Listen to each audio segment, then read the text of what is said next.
Still trying to see if they can't find their spot in the midst of a very tightly contested mid-race in the North American League, and the other trying to see if they can't creak into that top four, essentially against everyone's better judgment, because before the season began, we didn't know how Astralis or Parabellum were going to do, but now we find ourselves in a position where the entire future for both these teams is up for grabs. Jacob, Jesse, Connor, back with you on the NAL desk, and this so far is what's gotten us to today.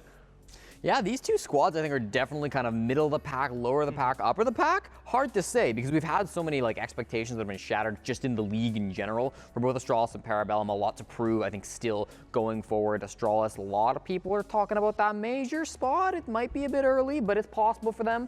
PB, they got a little more work to do if they want to get to the major. Yeah, and sure, with Parabellum, they're the new kids on the block. You can say they got to prove themselves. They're kind of in an adjustment the next period. Year, right? Yeah, we can just keep on making that argument. But first, they got to figure out how to cook food. They're really struggling out here. Trying to make a milkshake with chocolate and water. It's kind of hard if you can't cook food to try to come in and perform at a game.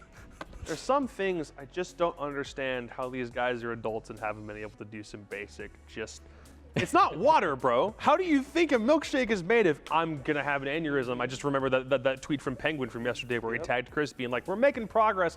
And so are Parabellum in a sense. Probably about as much progress as we anticipated when they came into this game, but I still kind of think Astralis have the edge right now because there is that longevity. They've been in Vegas for a lot longer. They've got a coach with a considerable amount of experience in Tier 1. So in my head, there's still kind of a lean to this game, but I like the matchup on paper. Yeah, I mean, Astralis have had a very hard schedule so far. They played Sonics, Oxygen, SSG, Dark Zero, right? Regardless of how those teams have performed in this stage, that's very hard on paper, and they're still 3-1. They're one of only two teams coming into this week that was 3-1. One team also 4-0. But that's an incredible record to have regardless. Astralis can be very happy with their performance so far. It feels like it's kind of come out of nowhere. Their individual play has been really, really tight. Two of their players have been MVP so far. I think their team play's been super good as well. Droning and shot calling for some good early pushes were used last week to try to beat out Dark Zero. I've been loving the play from Astralis so far. I think they're one of my favorite teams to watch. Yeah, they're reinvigorated. They have new life breathed into them. They're explosive. They're fun to watch. They're innovative. Yep. Don't you dare take them to Skyscraper because they are downright scary on that map, as well as on the late half of a round. It doesn't matter how many bodies they have left unless they have somebody named DP Fire left alive. Yeah, I mean, you say don't take them to Skyscraper. Let's add Border to that list, too. They looked so good against Space Station. Some really creative stuff on that map. So the new map's definitely trending their direction. What do you think about DP Fire more specifically? Obviously, MVP back from day 4, somebody who we kind of have to hype up to the moon because of what he did in that game on Oregon. Is it necessarily just like one hot streak kind of jumped out ahead of the pack a little bit and now he's really getting the kind of the spotlight he deserves, or is this the kind of consistent trend that finally led to this moment? Yes, this is the DP Fire that I know from Challenger League when he was back on Orglis. He would 20 bomb every game. It wasn't even a question. Same with like young Alec numbers, except now he's here and he's looking so incredibly good. Even if on the entry game, he's not necessarily the best in the world. Dying first as Wamai is not necessarily the best. But when you can just kind of pop off for a 1v4 clutch whenever it's necessary of you, it's like having a trump card for every round. He was picked up last year with a lot of hype, and he kind of didn't really live up to it, but now that Astralis are getting a little bit better, he seems to be following that trend, looks really, really good. Against Dark Zero, doing a great job of catching that aggression that they were trying to use against him. He was always ready for what DZ were doing. That F2 clutch, pretty insane, of course, but somebody called this, I think, before the stage even started, and that somebody might be your very own analyst, Jesse J. Chick. Look at this tweet. Hot takes only. Who's the candidate who's going to pop off for MVP Stage 1? I said NJR and DP Fire are going crazy. NJ's been fine. I'm still waiting for that from him, that pop-off game. But, DP Fire hit it last week. And you seriously went to production behind my back and requested one of your tweets get put on the main broadcast. Yes. Why? Why are you like this? Hey man, I'm just out here calling them before that is not that hard of a call. You act like I didn't spend my hard-earned money on an Astralis DP Fire jersey that I hang behind me. I mean, maybe it is a hard call. How much money did you spend on that Parabellum jersey? We're not going to talk about that one. Oh snap! That one may or may not still be in my bag that I forgot. Oh my gosh. Well, here, honest question about this Astralis roster. They had an interview with CGG a little bit ago, or CGG did a piece on this Astralis team based upon the momentum they've been able to get as of late. How much of their success is dependent on, one, the new maps, and two, how they're shifting attacker repick into their favor? Because it feels like they've been able to abuse what the new meta has given to them. They understand like some of the capabilities, even if we don't know what you're fully able to do with attacker repick and the new maps thus far. But will they fall off if for some reason other teams catch up to the same level they have? When you have a team that surges together like forward really early due to their, high levels of just, oh, the word is escaping me, dedication. Sure. Because they want to work so hard behind the scene. For another team to catch up, it means that they're going to have to get complacent. And it doesn't seem like this roster wants to do that, especially not with that extremely dapper man walking behind him call out. Genuinely reminds me of that whole Jessie J chick with the ruler meme from the old NAL days.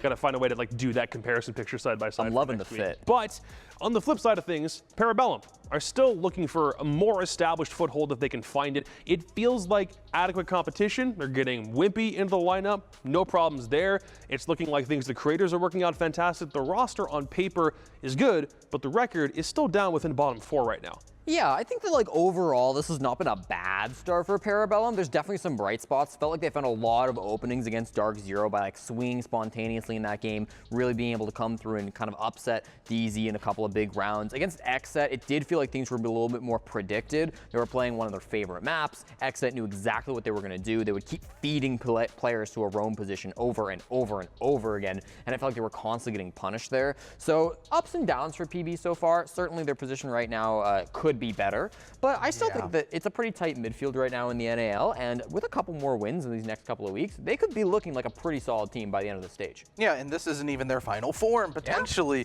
unless all of a sudden Wimpy continues playing like he did yesterday, or pardon me, last week. Right. Then maybe he could stick around. He'll at least land on some other team. But the biggest thing about this matchup is the fact that almost all of these players know each other so incredibly well. The golden age of Tier 3 Siege, Thunder Logic, Xeno, all these teams, all of their cores were currently in this lobby. Your Forest, your Iconics, your Penguin, Kool-Aid, and DP Fires all playing together and rotating around and playing against each other every day. This almost feels like a grudge match that's been like graduated from high school into college. It seems in a way, way more fun. I see it. I mean, it's the new age of Siege that we've been looking for a while. And in a similar way, you could look at the current Tier 3 scene and be like, this is what pro play is probably going to look like in, at some point, 2 years down the road. Once those guys actually are able to get onto teams, their skill is recognized, and someone actually gives them a chance. But so far, Parabellum doing better than M&M are so far in the EUL. So in terms of the relegated teams, or the ones that came up through relegation, they're doing pretty darn well. But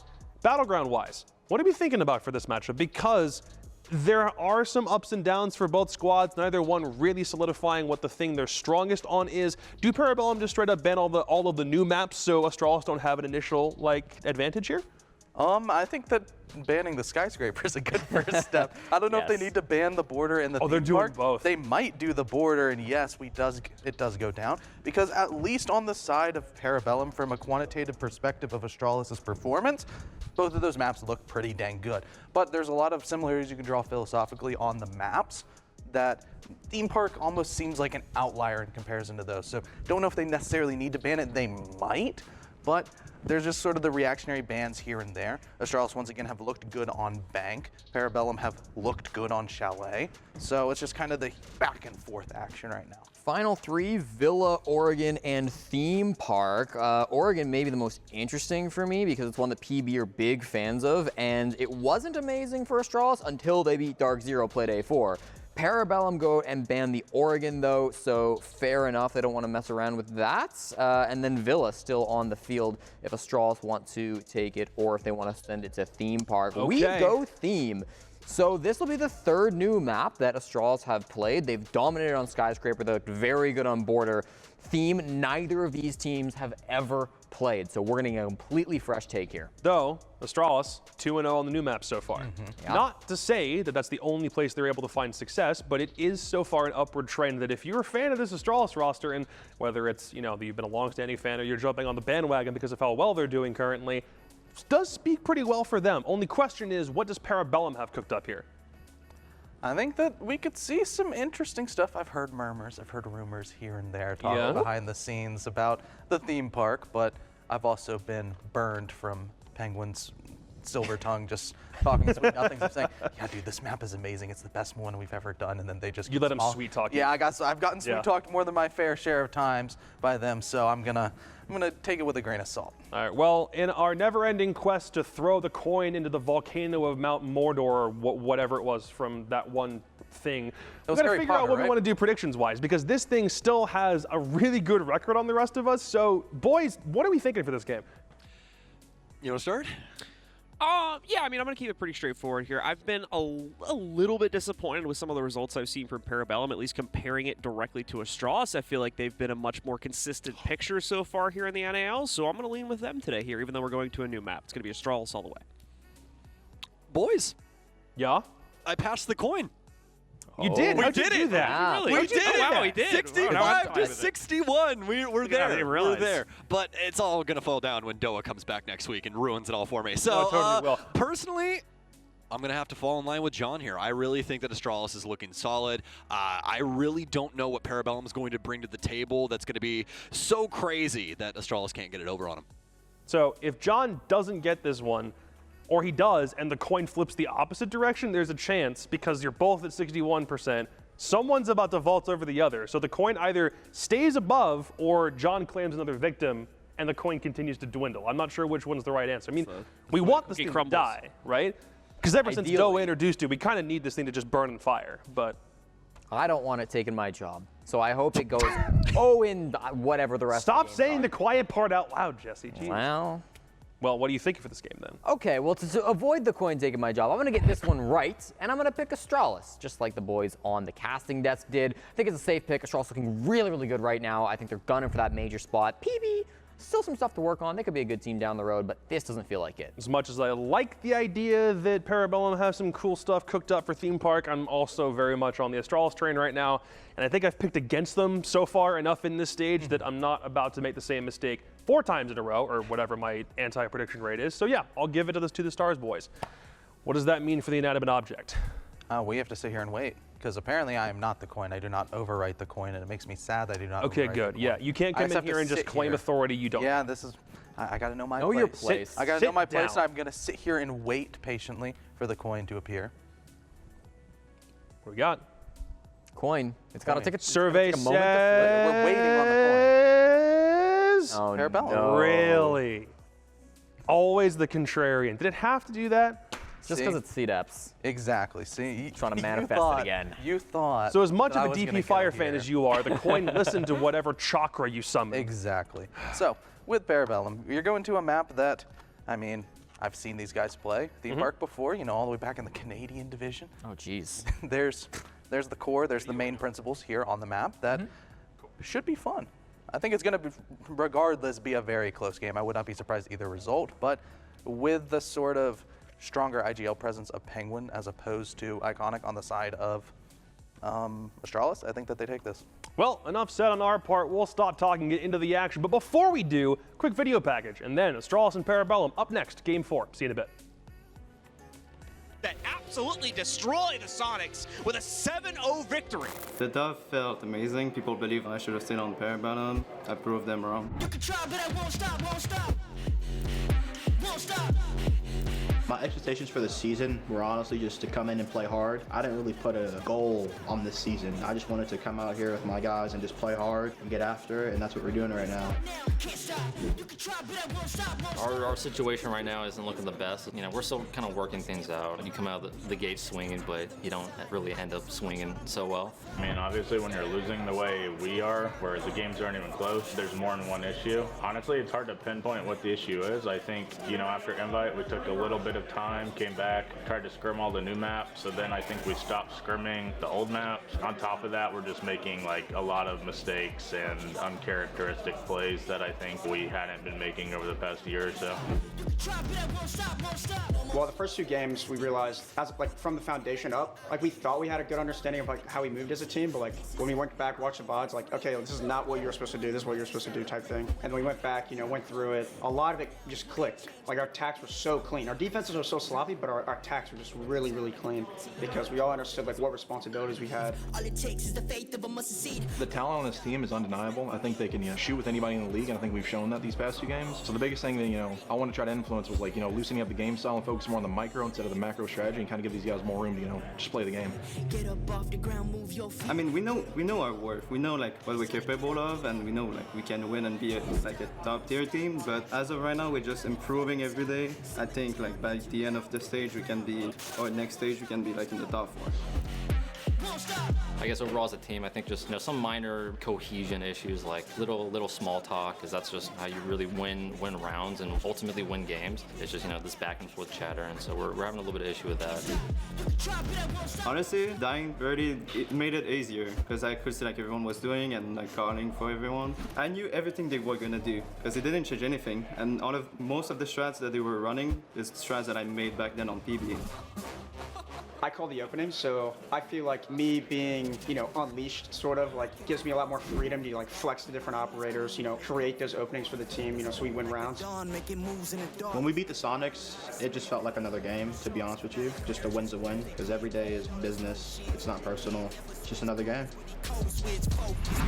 This is the first time this team has ever had a losing record. You kind of have to learn how to lose again. We can lose, that's okay, but we're getting like blasted. I think we've won 4 or 5 rounds in 3 games. That's just embarrassing. We know how good we are. It's not like the Monstars come and stole all of our talent. It's just a matter of playing how we should and not playing maybe what some of our haters would like us to play like.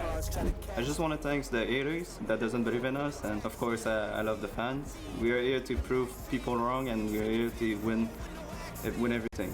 I can only control the now, winning it all. That's my ultimate goal. I'm the kingpin.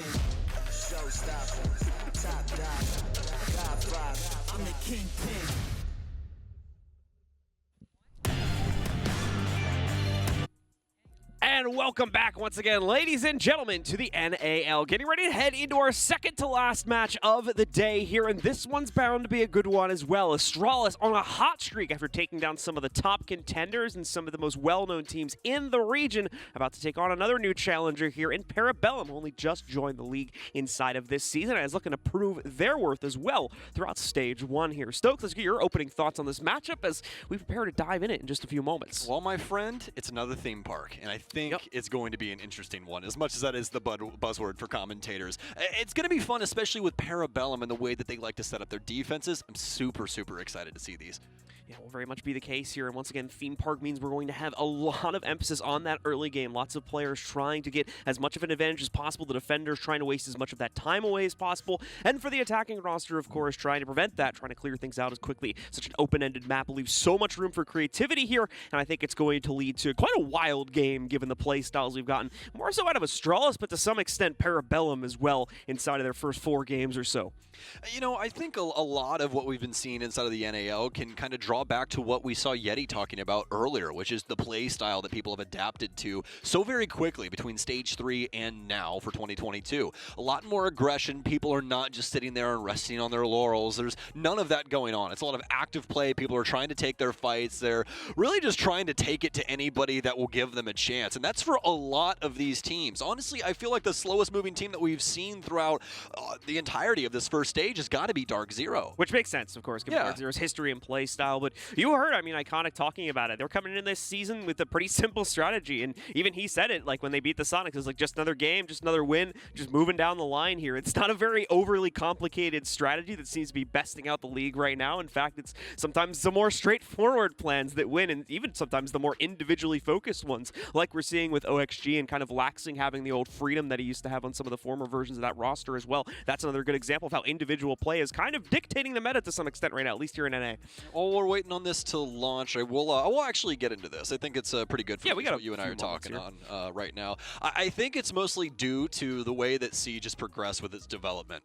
When you talk about the utility meta especially and the way that it forced you to play Rainbow Six, it made it to where a lot of the things were kind of set in stone in the way that you had to take a map, what you had to do, the way you had to progress forward. And now we're getting back to a moment where there's a lot more, open space where you're allowed to do what you want to do with the game. And it makes it to where people are coming back into that. Some people have adapted faster. Obviously, Brazil especially has basically always played that, even through the utility meta. But for North America, it really feels like people are leaning back into more of this free-flowing gameplay. And personally, I love it. I think it's the way that Siege has always been meant to play. And it's honestly just gorgeous to watch. And I'm hoping that we get some more here today, especially after what we heard from Callout and Astralis. All right, we get the bans rolling in hot, folks. The attacker ban's already done and dusted as Thatcher's been knocked out. No surprise there. Nomad's going to be the more interesting one of those two, as it will help the defenders a little bit with their roaming game. They won't have as much to worry about. Of course, there's other options to pretty much bring the same effective utility to the table for whoever our attacking team is going to be, so Astralis won't sweat that too much. Defensive side of things, except for that one, everything's going to go pretty much according to plan also. Valkyrie still very high in her ban pool, despite the changes that were made to her, and Mozzie, that's an interesting one. Yeah, absolutely. So just a quick breakdown of this. I'm assuming that Parabellum is more than likely banning this away so that they can use Flores on their offensive side. Mozzie is a direct counter, and not only that, but he is probably the best. The mute jammers you can put, obviously, on the floor, around doors, around, reinforcements, that kind of stuff, but pests you can put everywhere, which makes things super, super difficult, especially when it comes to that Rotero drone. So, could be that, but obviously we'll talk to them and see exactly what was going on with that Mozzie ban a little later on. We're not going to get any surprises on the initial site choice. Looking like Parabellum is going to go more so according to plan compared to what we saw in the TSM match earlier today, where teams were a little bit more willing to spread their wings in the site choices here, I think in part due to the bans that we had inside of that match, but not going to be the case here as things stay pretty normal, except for a couple kind of team choices coming into the play here for the bans. It's not going to make a huge difference to the overall gameplay just yet. Well, you say that, but as you continue to speak, my friend, this map continues to be broken down. Wall after wall, bolt after bolt. Parabellum have removed so much of this top floor. And this is what we were talking about in our previous match earlier, but obviously since you guys will be watching this a little later on, I'll just reference it here for you as well if you're just watching this game instead.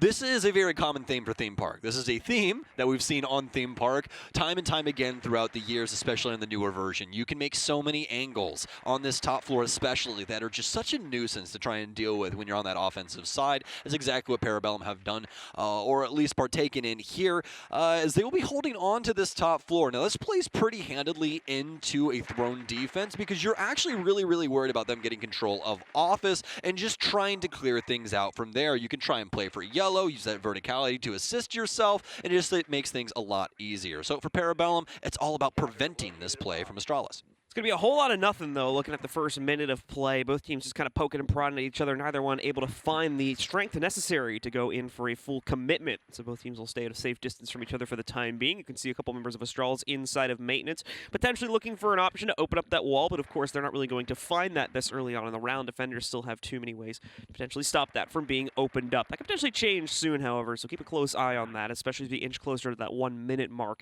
And Astralis' members continue to look for ways to clear out the extended game, which at this point they haven't really accomplished too much towards here. We're going to see the Argus cam go in. It actually works, I believe, to sneak off that mute jammer since it was high enough to not be affected by it. Should have dealt with it, but we'll get confirmation on that in a minute when we hear an explosion, if that was the case. That was the first time I've seen somebody get that off successfully. That's the first time I've seen someone shoot that thing in a pro game because it's used as cameras most of the time we look at it. Exactly. Most of the time it's used for flank, but huge nitro from Penguin will take out Forest, and that's going to be our leadoff pick. Luckily enough, though, the wall's already open. Now Penguin has to deal with a gap in the defense here and a potential Astralis member waiting in the wings for maintenance. Minute remains here for Astralis to hop to as Penguin will get stunned out. The rest of Parabellum are holding on to things upstairs, but that could be all for naught as the site's now opened. Iconic is planting. There's a nade. There's so much to worry about. Yet Astralis, they've gotten so much done. Iconic will be able to seal that up, but they're going to lose yet another member here. Make it 3 as Shuttle goes down. You'd think that Astralis would be taking easy and full control after they killed the one and only player in sight, but it's the exact opposite that's happened so far. Finally a trade coming in from J9O, but it's the only one as Eska just swings out into maintenance for the double kill. What a play from Parabellum, and what a retake on top of that as they're going to steal this first round out of Astralis' hands. that got to such an awkward moment there for Astralis. The way that ends up breaking down, that should really never go that way. The fact that Iconic is planting behind Throne and there seems to be zero assistance by any of his other teammates around the map at all, it's just very, very gut-wrenching. Now, the big thing to notate about that is that since we were on board with everybody upstairs, you could have had Astralis holding some cutoffs trying to get back towards site, because obviously that entire floor upstairs is deconstructed. So obviously they're playing that area. So they could have just been worried about the stairwells instead, but it's hard to say from our perspective. Either way, very unfortunate for Astralis in that one, as, well, it really seemed as though Iconic had done the most to make that round go their way. Just a very awkward shuffling of players, it seemed, especially towards the end there. Everybody trying to scramble back towards the site, so it does not work out into Astralis' favor due to the lack of control they had in that situation. Going to look to try and get a little bit more of it this time, and we could be in for some very interesting play, mainly because Forrest has brought a Ying into the fold for this execute. A few creative ways that she could potentially deploy those Candelas into the map, so we'll pay close attention to Forrest and see what exactly that's going to be. The intel game is going to remain strong with DP Fire keeping the 0 in play for those Argus cams, and aside from that, the usual assortment of attacker-sided utility going to come in here between Soft Breach as well as the roam tracking from J90. Yeah, and for Astralis, that should make things easy pickings when it comes to their initial clear. Now for Parabellum, once again setting the map up in a pretty interesting way. We're going to have Mira here as well, which we didn't have in our last theme park, so should make for a couple of moments for Astralis to try and work around those. Raiders is really committed to this back wall dragon hold for some reason too. He's gone for the same setup as last round here. Has the deployable shield, even has the shotgun on the Ela for it also. I mean, it's definitely a very, very strong way to play this area. I think he's also got the wall open. Yes, he does indeed. There's a reinforcement there for the angle so that he can cross safely into like the hallway for waiting or dragon. But he's also got that shield for the window and that breach there to be able to just play with the shotty for anybody on Cash Balcony. Personally, I think it's a very, very smart choice. Cash Balcony is usually the first thing that every offensive team goes to, even in fundamental things like ranked. That's usually where you see people go to. So very well done from Parabellum on their forward thinking. He's going to get dodged a little bit by Astralis here, so we'll have to see how Creators can potentially wrap himself into a more impactful position for the late round play, but for the time being, him just holding back any potential rotate from Astralis is going to be strong enough in its own regard. Astralis is still focusing on the first floor lab clear, I believe, at this point here, trying to get access for themselves, maybe to enable a possible pinch from down below against the arcade player at some later point in the round. As you can see, we've got at least two trying to play around either the cafe door or the arcade window, of course, primarily arcade window, but they're going to be hesitant to move in there, not only because of Kool-Aid's position, but the player in the site could potentially catch them off guard too if they're not careful. But when they choose to hop in, it's a very harsh cutoff, and they'll need to be very, very cautious about when they try to use it. Well, as the time continues to dwindle down, Parabellum are awaiting the arrival of Astralis. Still mostly outside of the building, repelled currently on the waiting room area. Penguin, he's be able to try and hold them back off of the break room space. Still has 3 smokes in his pocket as well. Astralis just really haven't been able to figure this one out. Iconic will get 1. Iconic gets 2, actually, as he swung in the far window. And now the Candela's out, but will they blind anybody? Parabellum's been able to fight back, and now we're going to have a swing for the arcade balcony here. Creators, does he know that someone is lurking up on him? Wimpy's got the cross as well here for the break room door. Astralis, moments away, making a decisive move. He's got the gunfight initially, but he loses out to Shuttle. It's a perfect kill box from Astralis as they take out the Parabellum members, but now it's down to Wimpy. The plant currently on DP Fire. No drones to be able to assist this. DP Fire does still have a camera they can add to this plot, but Wimpy, can he clutch things up? So very close, especially after DP Fire now has the case on the ground. DP Fire will seal the deal as well. It seems as though it's only him that can fight back at the current moment. Communication, it seems like there for Parabellum, falling apart a bit as their actual site setup started to get challenged. We had a lot of really close trade positions that seemed like they should have led to some bit of a closer fight overall for Parabellum there, but it just didn't end up happening. Players getting shot in the back, and then the comms aren't being transferred quickly enough, so that chains itself into a double or potentially a triple kill in certain situations, and it very quickly just falls apart for Parabellum as they can't contain the madness. They're great execute from Astralis to make it that confusing as well. We saw how much they were struggling even to just get that cafe access at the kind of midpoint of the round there, so they were able to add a lot more to that, I think, by pushing in from either the initiation side or that stairwell in order to add the additional angles they needed to get site control. Yeah, I think Shuttle really just walked up yellow. I think that's exactly what happened. I'm pretty sure that's what happened too. So, I mean, it was very well done from Astralis because you could see how they drew the attention of Parabellum over towards break room. And they're like, all right, guys, just slowly creep in behind them, set up this box, make it to where they can't try and get over to that area that Iconic is currently occupying. It just made things super problematic for Parabellum. Very well done from the Astralis camp. But now into round 3 in a whole new bomb site yet again. We are going to change things up. It is looking like Throne Room is going to be used as an extension to some extent here for Parabellum, so we'll see a few reinforcements go down to support that position, and it will be, of course, because they can extend themselves out, just mainly on a horizontal roam here to keep Astralis busy, as they'll want to use that front arcade area as an execute point, but obviously, if ever Parabellum stays alive in barrels and then transitioning over into Throne, that could cause some serious issues even just from that Throne Room connector down the hallway leading over towards Lab, which is, of course, one of our 2 sites right now. So here we go with Astralis spawned out, nearly 30 seconds through, or rather into their action phase, so still very early days about this, but we're going to start to see them poking and prodding around the outskirts of the map now. Yes, indeed. And actually, DP Fire's already inside. Creators with a lot of smoke coming onto him. I think somebody actually ended up grabbing him from the window. Yes, indeed, Forrest had the cross already. On such low HP, it's only going to take a moment in order to knock him out. Iconic could actually kill him right now with his lifeline impact if he so chose. But it's not going to happen. Creators hopefully doesn't cross this window. They are just building things up right now. Back and forth we go, and Astralis, they're going to flood in. Apparently they're not worried about the frost window, though. Did the nade down them, or is it a double frost, Matt? I think that's a double frost, Matt. It's a double frost, Matt. Oh, no. Parabellum are going to get 2 Astralis members off of that. The nade went way too deep, I feel like. And then Shuttle's going to kill Penguin upstairs. Penguin grabbed the verticality, but he didn't kill anybody. 2 nitro. Thank you, Creators. There you go. Creators will be able to secure it, but what an awkward round. Yeah, the trade is... The case is down, too, by the way. It's in the bathroom. The trade is really questionable right now, because how does Parabellum overstep with 2 members of Astralis? But we'll worry about that later, because we've got more fights going on. As Stokes mentioned, the case is down because of that misstep from Astralis. Forrest and Iconic are down for the count right now here, and there doesn't seem to be an easy way for someone else on the team to get back in there and actually retain it. You can see that Parabellum seems to be aware potentially of the case being down. They might have just set up a box around it to prevent anyone from retaking it either. In which case, if Parabellum has locked into this round might be GG's at this point already. This is going to be so tough for Astralis just to get the case back, let alone win the round. Yeah, they got 3 cameras, but Creators' mute jammers are all down, so it's super difficult to even get any info on anything. DP Fire's cameras are all out, but that's more than likely for flank watch and a couple of hallways around the scape. And for Parabellum, they really don't need to do all that much. As a 4 versus 3, they have case control literally next to their site. There's nothing that they really have to try and push into Astralis for.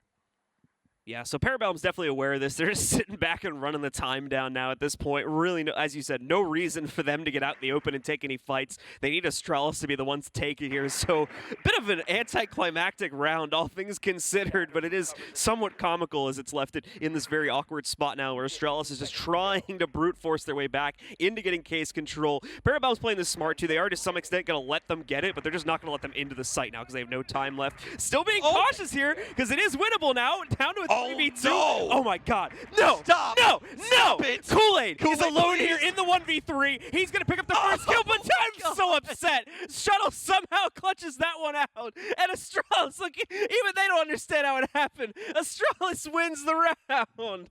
Oh my goodness gracious. Guys, I know you have no visual. DP Fire's like, guys? Hello? I don't have any visual representation for this. Stokes just fell down. I fell to my knees, man. I don't even... Are we casting Rainbow Six Siege right now? What is happening? I don't know, man. I just watched a professional team. These people get paid to play this video game, and they didn't know that a frost mat, not only 1, 2 frost mats were under the bathroom window. They both die. Shuttle trades out for Penguin somehow on a vertical angle, and then they win the round. With the defenders having full knowledge that they had full case control for like shout out 2 DP minutes. Fire. That's all I'm saying. DP Fire just saved Astralis' asses. That was immense. I don't even know what else you do in that situation except, I guess, send it, right? That round makes no logical sense. But we'll carry on anyway as Astralis have now stolen a round away from Parabellum. Getting revenge for the first round, you could say, to a certain extent at least, as they bring it back in their own regard and put this up to a 2-1 scoreline. That'll give them the lead, of course, however temporarily that's potentially going to be, as Parabellum certainly will be angry about that outcome and is going to look for quick revenge on their downstairs holding throne. Yeah, that's a 2 a.m. bathroom mirror talk with yourself right there. That's what that... Never again. Never again. Look at me in the eyes. Doesn't happen. Never flub a 3v4 with the case down inside a bathroom. Wow, they're going to be really happy that everyone's got to wait to see this match, let me tell you. it's going to be something incredible when Twitter gets a hold of that clip. But away from that, guys, jokes aside, we are into the round now as Astralis will finally be pushing into creator setup for Cash Balcony. We're going to see this first of those beautiful. Terra drones get caught. So smart.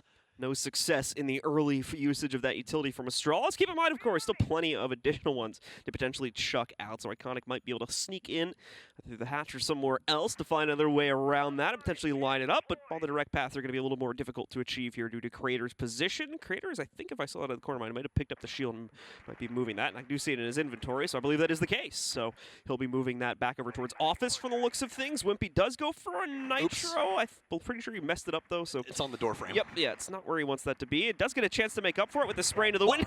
Forrest. Oh no! And Forrest is going to hand him the opportunity on a silver platter somewhere else on this map. Kool-Aid's going to get a double kill somewhere near top yellow as he probably picks off players trying to entry in through Cafe or something like that. J9 at least is able to pick up the exchange. Will he get two? That's the question. Hasn't confirmed Wimpy just yet. Is he still in the fight at about 60 HP? J9 taking fights and winning them, even with the purple tints on his heads-up display at the current moment. Astralis still have an opportunity to win this round. I'm not going to count them out of a single round going forward because of just how ludicrous this game has been so far. Shuttle and J9 have split things up. Currently working this top floor. Maybe they can get Shuttle into a position to use a little bit of this verticality, but they also have to worry about that just a touch as well, as Penguin still has a Nitro Cell in his inventory, and that could be the deciding tool that Parabellum used to pick up this round. J9 now will hop inside of barrels, have no opportunity to get any of these walls open, but he can create some pretty interesting angles with this wall. Here we'll see split, also see all the way down the hallway towards the bottom of yellow and bathroom door. Astralis just hoping that someone on Parabellum overpeaks, and that can be used as an ability for this team to work themselves into the site, but you can see Parabellum is going to remain oh so composed, especially after we saw them play it out in the last round as well. If they can hold themselves into a corner in that situation, they can certainly do it here. Just have to make sure they actually stay alive this time as the big difference maker, but with only 20 seconds left, that shouldn't prove itself to be too much of an issue here. Say that, but one more chance to be made on the Astralis offense. Smoke grenade goes in, that opens up an entry opportunity against Wimpy. He nearly gets it. There's the confirmation, but immediately deck as we see the trades come in from Creators. Oh. Both of those on the shotgun as well, shutting it all down. Well, if there was a perfect time to have the EVA 12, it would be right anyone pushing splits. So, fantastic pickup there. Honestly, I'm loving that strategy that Parabellum's been providing for Cash, just because a lot of the times there's really congested moments across theme park, and that shotgun will shine in any of those. So, great stuff there from Parabellum as they'll tie things up. It's a 2-2 scoreline. Even fight once again between both of these teams as they struggle desperately to try to gain an advantage inside of this first half. Parabellum, keep in mind, of course, the map stats inside of this stage for this map. It is fairly attacker-sided, so Parabellum keeping even with Astralis' scoreline in this first half is certainly going to be good news for them. But this is also a bit of a loopy game just in terms of how the round's been playing out, so your mileage may vary on how heavily leaning this map tends to be, either on the attacker or defender-sided. But we're seeing Parabellum set themselves up, the usual vertical extension up into Cafe right now. Oh, the bane of Astralis' existence. Astralis' worst enemy, or potentially best helper, because they somehow won the round as a semi-result of it. I'm not even going to attempt to justify that. Yeah, there is that frost mat once again inside of bathroom, because it worked once, so why not try it again? The brain is quite a powerful tool, my friend, but I don't even know if you have enough processing power to get that done. Either way, though, we are now into round 5 as Parabellum has set up their defensive matrix. Let's see how Astralis can possibly knock it down. Not too much of a change-up when it comes to this offense. DP Fire will still be rocking Sam Fisher. Not only that, though, he's actually had a pretty unique choice in his gun as well. We don't usually see the MP7 used too often on Zero, but here it is. And not only that, but it also assisted him in getting all of those frags inside of storage. Some excellent stuff here for DP Fire and the rest of Astralis, using that utility to the fullest extent, and looking to do that for these last 2 rounds here before we switch sides from these two teams also. Parabellum, most notably Penguin here, has the cutoff for the repel play that's currently going on outside of break room, and of course will have no problem punishing any member of the team that decides to swing fully in. Away from that, we've got the rest of the team lined up on either still an extended upstairs position or just patiently waiting for the action to broil out over here into their extension over towards throne, as you can see, with Eska having supported that quite a bit due to his electric claw. Speaking of the destruction going on here, Forrest is going to be using one of his charges to open up the rotate over towards top yellow. And that will be most of the upstairs cleared out at that point for Astralis. It may have one or two more players to deal with, though, on that upstairs site, but won't matter much if they don't have a roster to use it with. Kool-Aid will strike first here for Parabellum, knocking out J9O. Very interesting decision there from Forrest. More of a distraction tool with that exothermic charge, something they could maybe rotate back to later and use if they necessarily need to. And now for Forrest, I believe he's in barrels at the current moment here. So try and get the wall open. He's actually in maintenance. He's on the other side instead. And they'll get that open. Eska will hightail it out of split as DP Fire is quick to the location. Not quick to the trigger, though. Eska able to rotate back. He knows that they're more than likely around this area, and if he actually gets this on timing, there's a good opportunity that he not only gets one kill, but quite a few here. The drone might have found him, though, as it does have that drone hole there to be able to look through. They're seemingly aware of somebody being in this space, but now that DP Fire's opened up this hole, Eska has this angle to play off of. Coming down on the wire here for Astralis as they've got less than a minute left to work themselves into the site. Eska tries to get creative with the Nitro, thinking he might have had enough to sneak it through. It works as a bait just as well, though, so he's going to be able to down DP Fire, but no confirmation. However, he's still wasting a massive amount of time. Look at the amount of health he's bleeding off as well.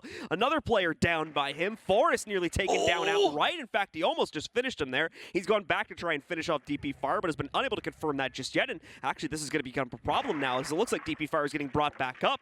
Shuttle start open up the top-down angles against Eska as well, means that his time is limited in this round, and he will finally be knocked out by Shuttle, leaving it into a 3v3. Heavily injured members of Astralis are currently trying to assault the site, but Wimpy whips on the initial volley, makes up for it, though, in huge dividends with the double kill as he knocks them both out. And finally, Penguin leaps into action to cut off the third and final member, trying to rotate downstairs. Yeah, I think that we've ran into some issues for Astralis when it comes to playing against the Parabellum setup. They're just very, very lost in what they want to do decision-wise, mostly because Parabellum, especially inside of the mid-game, continue to occupy areas that Astralis don't necessarily want them to be, and they don't have an immediate answer for it either. How long did it take them to get Eska out of barrels? It felt like eternity until finally Shuttle gets over top of him with a sledgehammer and kills him. But as that kill happens, there's only 15 seconds left in the round. You've wasted so much time because a guy stood inside of barrels. You can't waste that much time in that situation. And like, I hate to knock DP Fire in this situation either, but you cannot be doing what you did there. That challenge inside of Split is not going to do anything for you. It's a one-on-one, and not only that, but you've also opened up angles for him to actually contest you.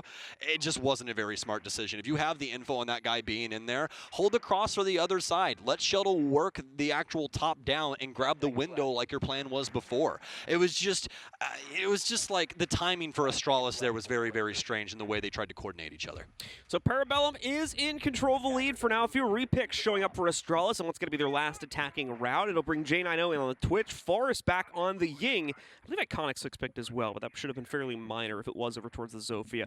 Missed it at the final seconds of it there as it was getting locked in, but either way, it leads them into the lineup they have now, which is still a fairly good spread of expected attacker-sided utility here. You're going to see some of that initial pressure potentially broil over towards Wimpy. Sneaky. Oh, he timed it off the rappel. That's what they always do. As soon as you hear that rappel get off and it goes dink, blow that nitro cell about 2 seconds later. You'll get very, very lucky. And that's also why, if you saw, Shuttle kind of sidestepped and took the hammer out. I'm not gonna take a chance on this. I don't know. Somebody could have a oh, it blew up. That's I didn't know that was made the right choice. Yeah, exactly. So fortunately enough for Astralis, they'll be able to maintain him, and not only that, they'll be able to maintain all of their drones at the current moment as well. So things continue to look promising here for Parabellum. Only inside of the first minute, though, so plenty of time for Astralis to make up the difference as they seem to be building up a force primarily over towards Cafe's side here to take the initial control for themselves. That will more than likely extend into the arcade window, as well. And it doesn't look like there's a huge amount of direct presence against this, at least not in Arcade itself for Parabellum. You guys can probably notice it on our top-down view. We do have the one player in sight, and Eska can swing out from the hallway. But in terms of an entry, you're going to notice Astralis will actually have a pretty easy time working their way in here. It's getting past that point that will be the bigger issue for this team, and apparently keeping utility in check as well. One of those Candels is getting eaten right up by an ADS. Iconic now finally realizing the general weakness of Arcade. Waltzes right into it, takes out a first player, will lose a teammate in response, but DP Fire makes up the difference by knocking out Eska. That difference, though, has now been remade up by Parabellum as they tie it back up, but Astralis are keeping themselves right ahead of the trade race that's currently happening between these two teams. You may be catching it on your stream, though. The case is down on the ground over atop Arcade stairs. Astralis have a potential way to pinch this from 3 different directions. They're not cut off just yet either. Creators has no idea the swing is coming for a second time, by the way, on that staircase from Iconic, and then one other member of their team cleans up. You can see Red Cube in the back there rooting him on as well. Can somebody get this crazy homeless guy out of the venue? Who is that guy? What's going on? Dude, somebody's just letting anybody into the Surprised he arena doesn't have a camera on him. That's true. That's true. But yeah, dude, what a round. We are going to be switching sides here, but as of the moment, it's going to be 3-3. Astralis, but mostly Iconic, taking full control of that situation. A lot of what Astralis was doing around that was to build up Iconic and make sure that when he hit his mark, the rest of the team was there to assist. And that's exactly what happened. I think the coolest moment out of that, though, was definitely him hopping over the Arcade balcony to re-challenge the stairwell. Yeah. That was so big brain. He knew that he was going to be so comfortable with that stairwell because, well, Iconic already came up it. There's no way that he's going to do it again, right? Well, you're wrong. So some really good stuff coming in there from Astralis to make up the difference. And more importantly, keep the scoreline even at halftime here. Was at risk of potentially falling behind on the defensive side. We were going to get a very important repick here, too. As okay. Creators baiting us a little bit there. As we had a Nook potentially soft-locked, but it's gone back over into just swapping into his current operator. So it ends up not changing anything at all. I really don't like him that much right now. That was very... That's going to happen a lot, by the way, from now on. Oh, yeah, it will. It will. I mean... It's already happened like 5 times. It's happened a million times already. That's why I don't even reference it until we get the actual round, because I swear they just click every operator on like the whole list and then magically end up on something. But either way, Parabellum now out and about for the very first time on their offensive side. They're going to be bringing Hibana to the table, so we'll see what Penguin can get done with that. They're not going to have any further hard breach past Wimpy's secondary hard breach utility, so Penguin's life pretty important in this situation. DP Fire, currently aware of somebody possibly trying to push in through Cash. It's going to be the Jackal of Kool-Aid. He's going to grab those feet very quickly, tries to hit the wall bang, but he won't find it. Creeping in around the corner, though. He sees these footsteps, gets a little bit nervous of someone potentially being over towards Vault on the rotate, so keeps his eye on that as well. But still nothing to be caught here, as Parabellum are having a fairly easy time clearing out this initial half of the second floor. Iconic, of course, as you can see here on the Pulse, going to be gathering so much intel from down below. They know that there's at least 4, if not the entire team, moving in from this side, so Astralis will have no problem committing the full force of their defense in that direction, while Parabellum still works on the basics of trying to open up one of the walls, going from office over to top yellow. Well, Astralis has done a pretty bang-up job of not putting themselves in the line of fire so far, but that's also gifted Parabellum the entirety of this top floor for the most part. Yes, Iconic's able to relay information, but they need to capitalize on this in a certain sense. Be able to get the back cut here as everybody has pushed themselves over towards the arcade side. We still have DP Fire on kind of an extended hold upstairs as the Jackal track will go through. Creators also hop with the Gemini and try and find out some more info. We're going to have 4 players downstairs, make it 5 as DP Fire will creep inside of arcade. See what he can potentially get done in this area, especially since Parabellum are more than likely not going to drone it given the circumstances of their drone economy. This is a very, very strong play from DP Fire. It's Big Nitro primed out, but it's not going to lead to a whole lot. Iconics instead will catch the player currently holding the case for Parabellum, as that's Penguin knocked out our first death of the round in only about 50 seconds. Good news is he's got plenty of players around him, and Wimpy, quick on the draw to exchange onto Iconic as well, brings the numbers back into an even palette just a few seconds after they'd been thrown into a disadvantage. advantage. Now, how do they move down, though, as they still have that to complete and only a few more seconds to get it done here, along with the fact that Astralis still have their cross way over in barrels, fully sustained at this point here, and there's absolutely no chance for Parabellum to break it down here. They still have 4 players alive. We've really seen 2 of them over the past few seconds. So where is this push going to come from? That's the big question now here for PB. That's really the question that DP Fire's asking himself. He's like, where are you? I'm walking around the map. You guys gonna push? Yeah, like man, you didn't even give me a phone call. You said you were picking me up. I don't know what's going down. But with 7 seconds remaining, Parabellum will finally get a kill. It's going to be Forrest on kind of an extended hold there, but Shuttle's got the counter angle instead. 1 second remaining, no case control, and, well, that's going to be all she wrote. A little comical under the round there. Shellos has to do the rotate. I had to abuse the timing there as well. Yeah. But unfortunately, the members of Parabellum just way too little time to play that out inside of the execute. Seemed like it would have actually gone all right if they had full committed to it a little bit earlier in the round. More than likely would have fallen apart in the long scheme of things, but once again, just that kind of hesitation really sealed the deal for them, as they had no opportunity to hesitate in putting that plant down on the ground, so it kind of sealed the fate for that player in the round as well. Yeah, one of the big things in any competitive FPS is everybody being on the same page and enacting things at the same time. That's the biggest thing. It's at the current moment, at least for that initial offense, it's just a little bit of a half-assed play. That's really all it is from Parabellum. I mean, you have the one guy hop the window, but you didn't really have the assistance from the rest of the team there to actually help him out, because as you said, he gets that initial kill, but he's immediately traded. If you have an actual like forceful pack of Parabellum members forcefully taking the site, you're not going to have that same situation. So very unfortunate for Parabellum that it ends up breaking down that way, but do I have a gift for you, John? Not only is Wimpy switching off of Zero, but Creators, he's finally locked in the Nook. So we're going to see how this will potentially work for the squad, as the Maverick instead will come into play for Wimpy now, swapping out for that intel that he was utilizing previously. So let's pay close attention to Parabellum's opening gambit here. More than likely just going to be bringing him in, the Maverick. This is to open up that main maintenance wall, or potentially another avenue of access into the site. Could be from the yellow side. Also, we'll have to wait and see what Parabellum are able to get access to in this first 2 minutes before they probably make that call, since they don't have any form of standard hard breach. Just a whole load of nades behind that. 6 of the frag grenades and 2 smoke grenades on top of Penguin, of course, just having the flashes to try and drain out the utility mitigation.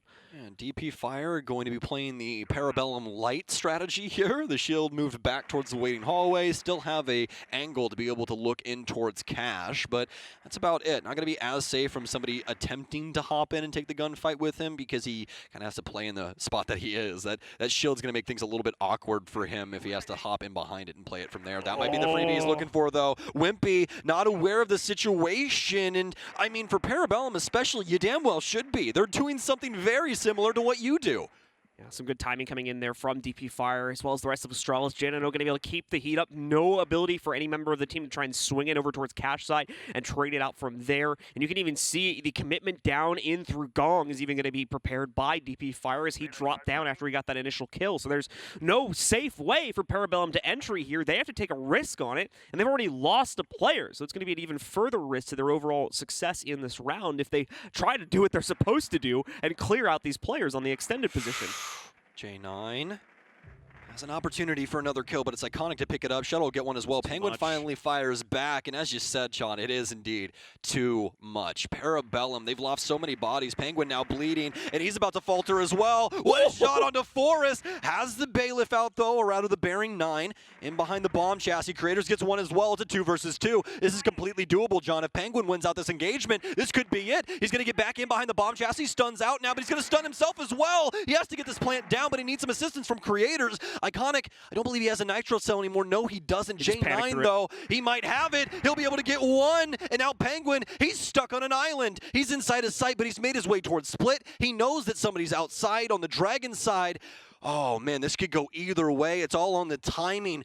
What can he possibly do on such low HP? The good news is he does have case, so he can try to bait out his opponents with that. Bad news is he might have just got spotted going behind that, so they'll know exactly where he is, but they'll have that intel anyway. He's actually potentially just going to full commit to this one. And yeah, he gets it off, so he just has to defend this position now. Once again, winnable, but apparently not winnable enough. J9 slaps Penguin's head right off. There's going to be a little bit of BM as well, as we see Astralis roll back in with one of the quickest retakes we've seen in a while there. We're going to get the counter defuse off with plenty of extra time on the clock. Very well done from Astralis to shut that down. It was getting scary there for a second, especially after Creators was able to pick up that frag and start chilling out over there. But J9, he was thinking one level above, as he also came from a very similar area right in behind the poor unsuspecting Parabellum member, and they end up losing the round. It's 5-3 now in favor of Astralis, and I mean, John, this team looks fantastic, and that's the reason why we're going to see this tactical timeout at the moment. Yeah, Parabellum, you need to take a second here, mainly I think because these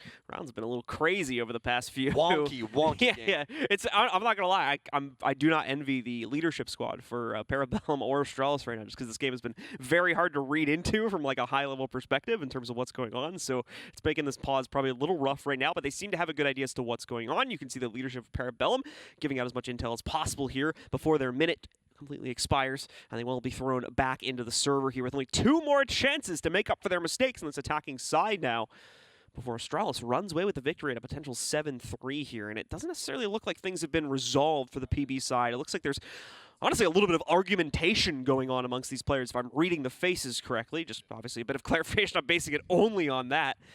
So take that for what it's worth here as we head back into the game now and see what exactly Parabellum has been able to build up during that pause. Okay, so Astralis shifting things up, and oh, it's coming back, isn't it? Not. Whoa, hold on. I had to process like 3 different things right there for a second. Shuttle is on Thorn, which is awesome. They did very, very well with Thorn when it came to their Skyscraper gameplay. But not only that, did you notice that Shuttle has 12 kills?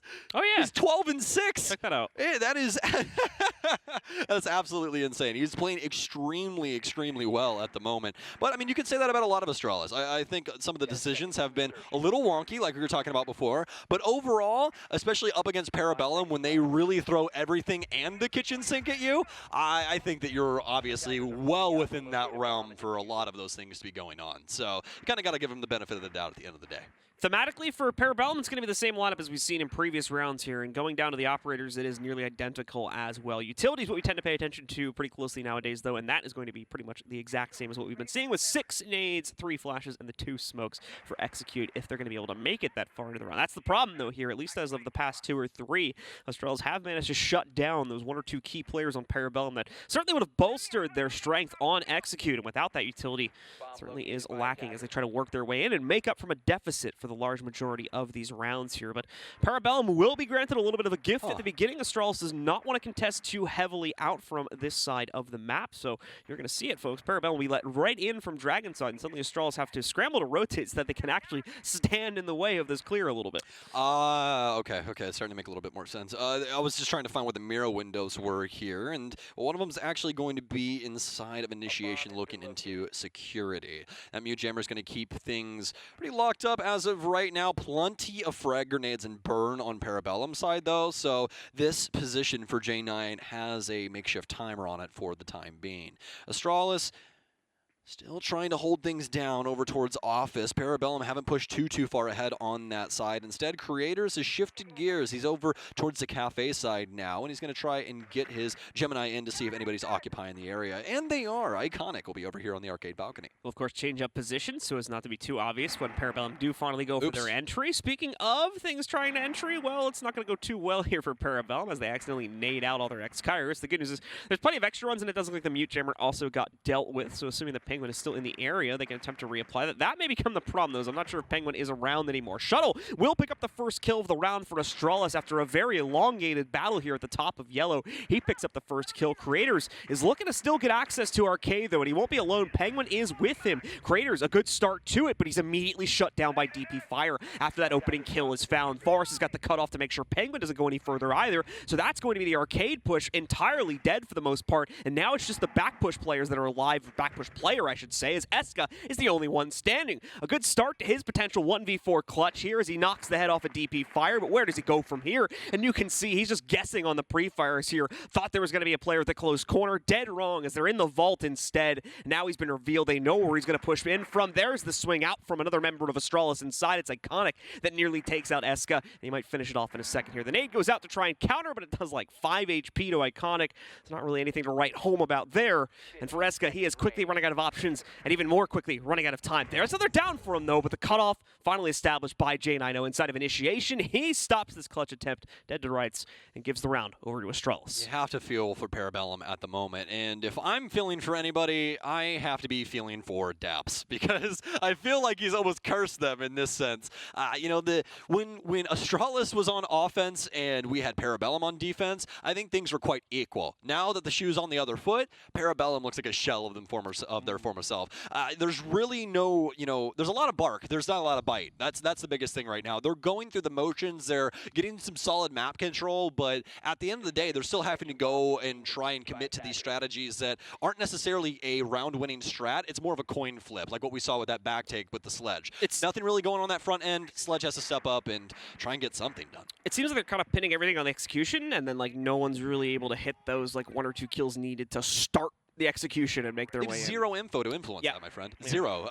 Perfect example, that last round. They had no idea that J9O is just chilling in initiation, and he had been for years. So it's just a very difficult moment for Parabellum right now, and they might want to try and focus up on trying to get a better strategy for their info for theme park offenses. So let's see here if Parabellum can rebound at all. It's same situation as the last game we casted earlier today as well. It needs to be 3 rounds in a row from our losing team at this point. Can't drop a single one, otherwise the game goes to Astralis. Dark Zero was only able to negotiate 1 in their match earlier today, but looking for another 1. As Parabellum tries to do a little bit better than that versus Astralis. But Astralis, of course, has been in a very strong position inside of this defensive half, so the odds continue to look good for them.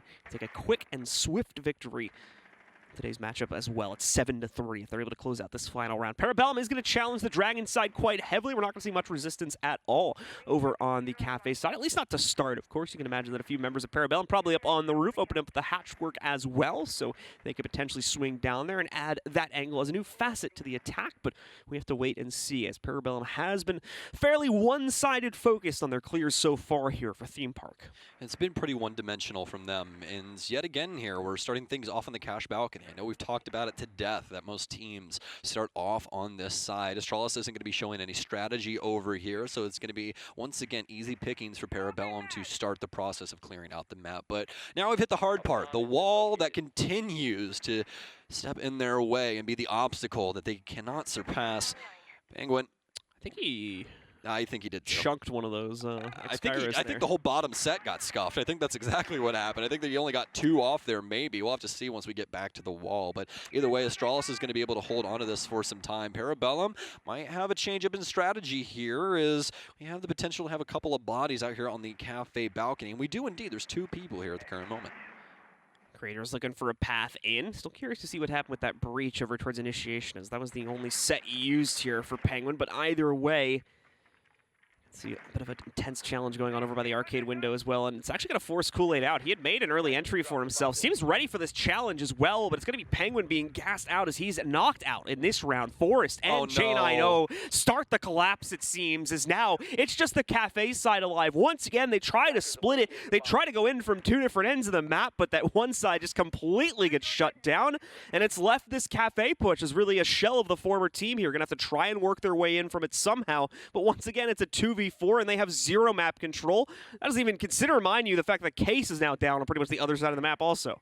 Yeah, I mean, the big thing is that when it comes to a Cafe attack, you really do need that counter angle to come through because of what's happening right now. He's going to drop through, die to the player on yellow, Kool-Aid down. It's up to Creators in a 1 versus 4, and I don't believe he's got enough bullets in a singular magazine to take all 3 of these gunfights. Look at them through the wall right now.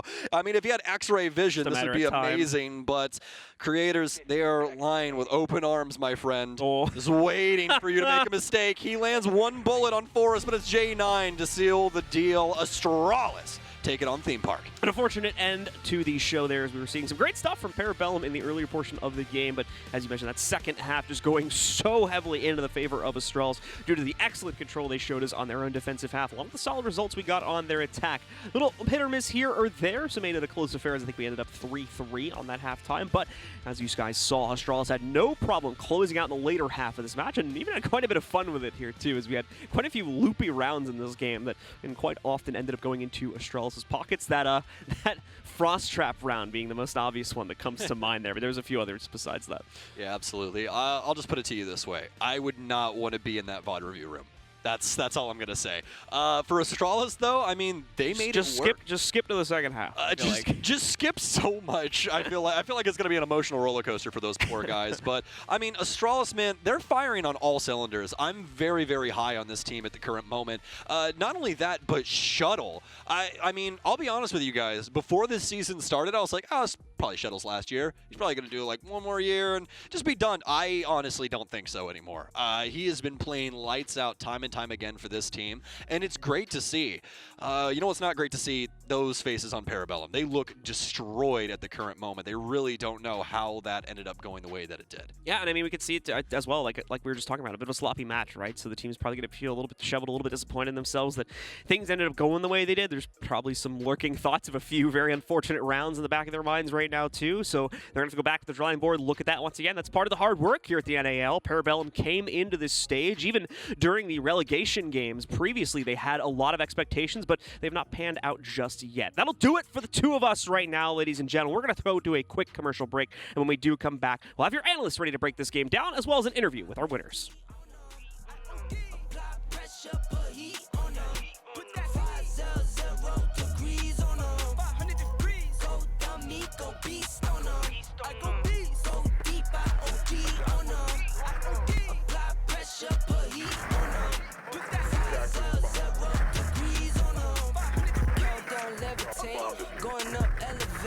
Watch me demonstrate, on time, never late.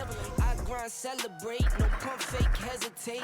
I've been scoring every day, champagne Perrier. Since 9-3, been in the box, now stepping up home.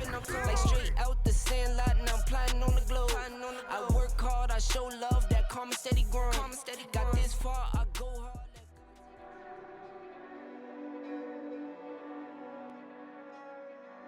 Don't give up on me, yeah.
Somewhere up there in the stars, there is a constellation looking down at this Astralis team very, very favorably, because that's now 4 wins under their belts, securing them a very, very good possibility of the major just down the road, even though it's not set in stone just yet. Astralis should be feeling very good after that victory over Parabellum Esports. And we've got Call Out on the other side of things in Las Vegas to help break things down. Call Out, congratulations on the victory. I think this is the first time I've had the chance to talk to you on the desk, so give me a little bit of the breakdown from your side of things. How have you been seeing this team come together over the past couple of weeks?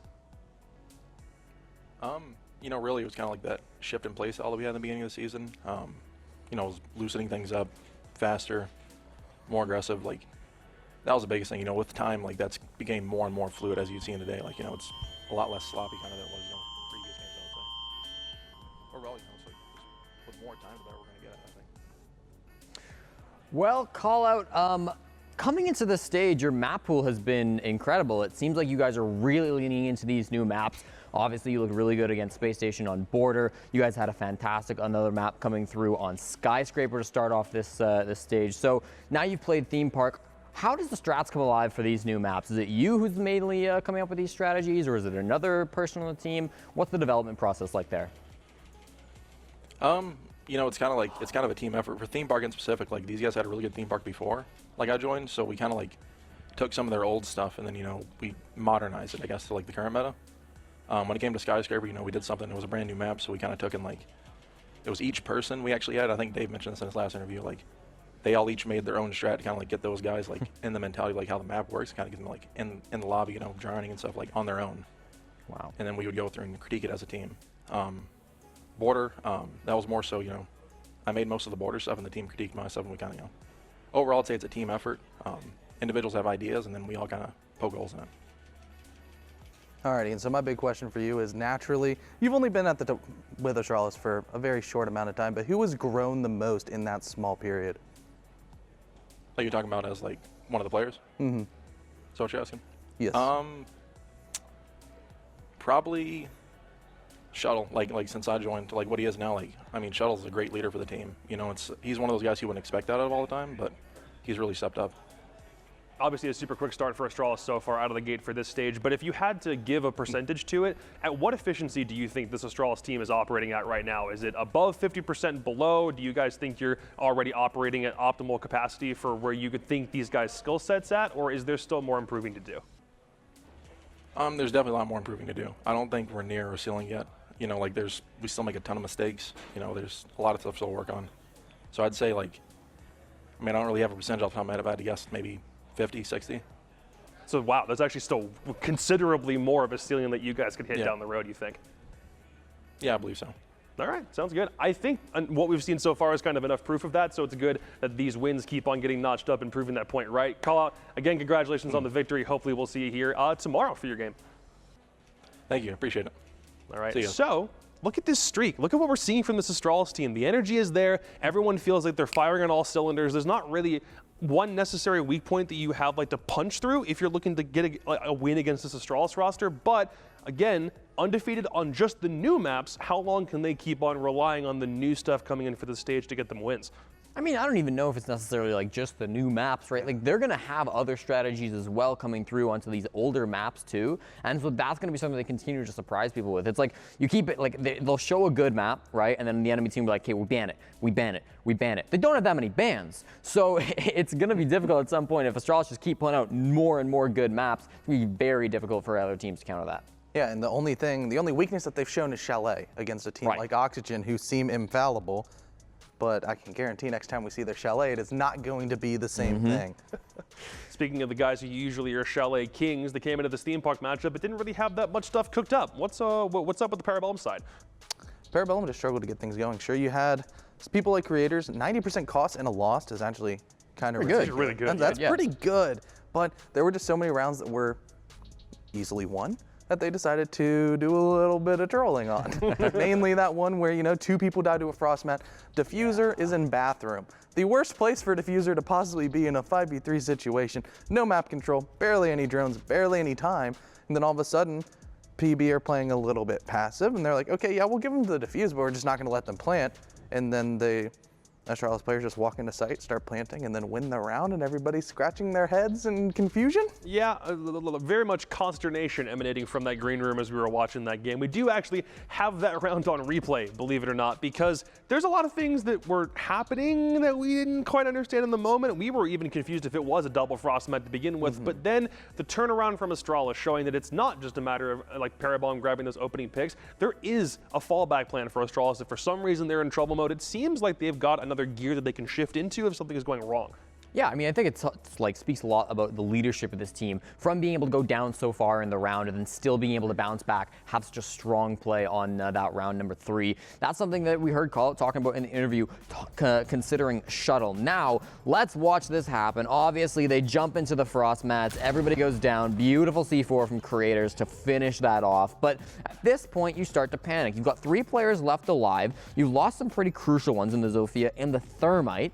Maybe less important for Breach on this map specifically, but still gonna make it pretty difficult to try to make it into the bomb site without your primary players here in Iconic and Forest. So what do? They're gonna take some time, and this is a really important part of the round where you obviously got Shuttle being able to call it to the rest of the team, make those plays, make the adaptations. We see where they're going, right? They're trying to get on this top floor. They're trying to get some top-down pressure. Shuttle's going to go all the way around, try to figure out what he wants to do. We got a guy top cafe outside as well. That's J90. DP Fire down on the main floor going around these hallways. So they're all very separated, and they're taking their time to get into the right positions. Now, on the side of PB, it feels like they play this maybe a little bit too aggressively. They're getting into some gunfights they really shouldn't. This one guy in Throne is like a little bit dangerous because he's not with the rest of his squad, so he might just die and end up in a untradeable situation. And the site players as well, a little bit isolated. So as this round ticks on, we're gonna find out exactly why this doesn't work for Parabellum. Yeah, Diffuser's still inside a bathroom,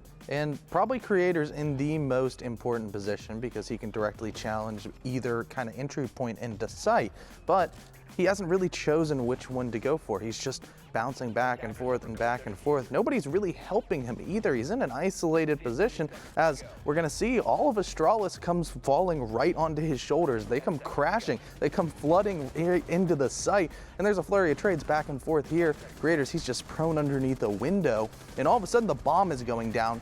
Shuttle gets a 3K. It seems confusing, and then there's just coverage here. And the bomb, it's just a round win. You definitely need more players in that lab area to be able to stop them from coming in from bathroom. Like, you need to not let them get into your site at that point, let alone get in, go through the windows, get the kit down, all of these problems showing themselves. But still a great attack being shown off by Astralis. Really like that flank watch coming up yellow stairs as well. That was a key point of the round. And perhaps most prudently, that happened when they were already down, but they had plenty of time to be able to work with. And the thing with new teams or teams that have a lot of young players on it is, what do you do if you lose that many players super early? Sometimes the mental tanks, you don't think the round is recoverable. Not a problem with these Astralis guys. Obviously been a team for more than a year at this stage with a core very similar to this. And so far, it looks like it's paying dividends. But gentlemen, final thoughts before we jump into our last game of the day. I think it's nice to see Astralis on this streak. I mean, obviously, we kind of expected them to come through in this game. There will be tougher opponents down the road, but still, this was a big dub for them, and it's nice to see a team that's got strong leadership, that's got a really wide map pool, that is still, like, so young and fresh. Like, sure, they've been a core for a long time, but these are still pretty young players, so it's really nice to see that they've been sticking around, they're able to kind of mesh together, and they've got all these, like, unique strategies that have really been pulling them through the NAL so far.